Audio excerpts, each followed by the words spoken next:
Hello, this is Mr. Huff, and I want to go through some of the problems we've been seeing in frame generator and the analysis. So I went ahead and redid this, and you can see my engine mount here for constructing the engine mount frame.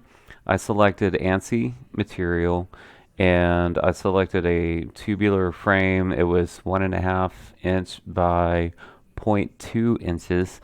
That's the one I selected, and it's also a mild steel tube.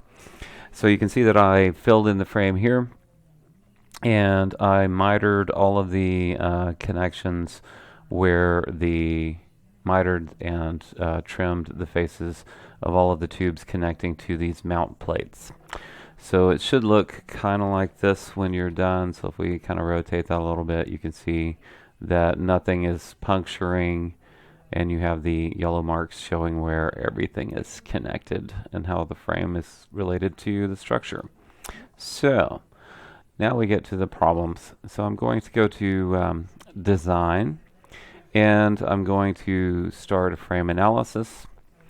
And this is my result. I'm going to finish the frame analysis. That's not what I wanted. Design, frame analysis.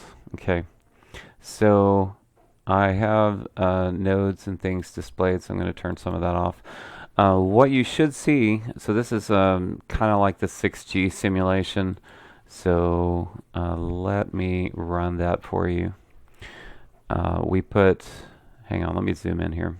Let's make sure you understand this. We put fixed constraints on everything that touches the firewall in the back. I put loads at the points where these members come together. So I'm actually going to run this simulation. So we'll hit simulate.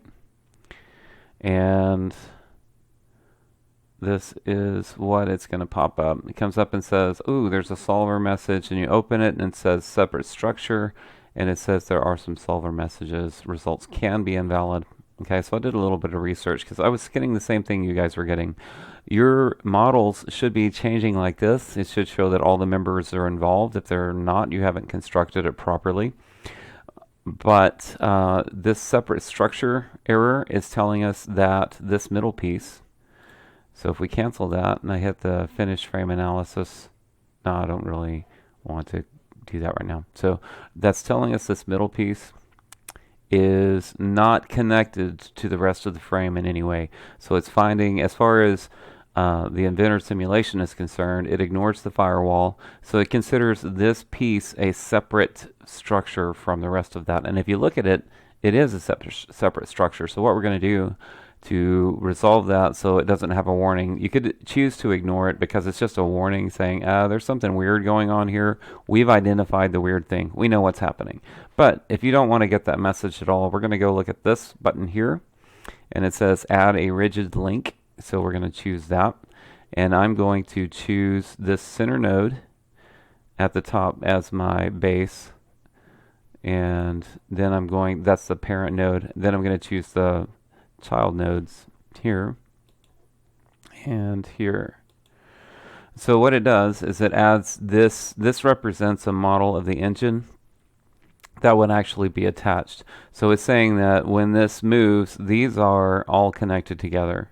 So we can close that, and now we have in our list, we have a rigid link here. Now when we run simulate, it goes through and does its thing.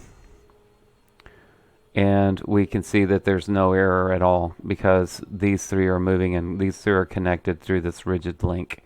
So that's two ways of looking at that. You can either ignore that once you get it down to where all of the model is responding to the force, or you can apply a rigid link there so it makes that warning go away completely. I also wanted to point out something you can do when you're doing this. You can rename these simulations anything you want. You could call it the 6G simulation, or you could call it the -3G simulation.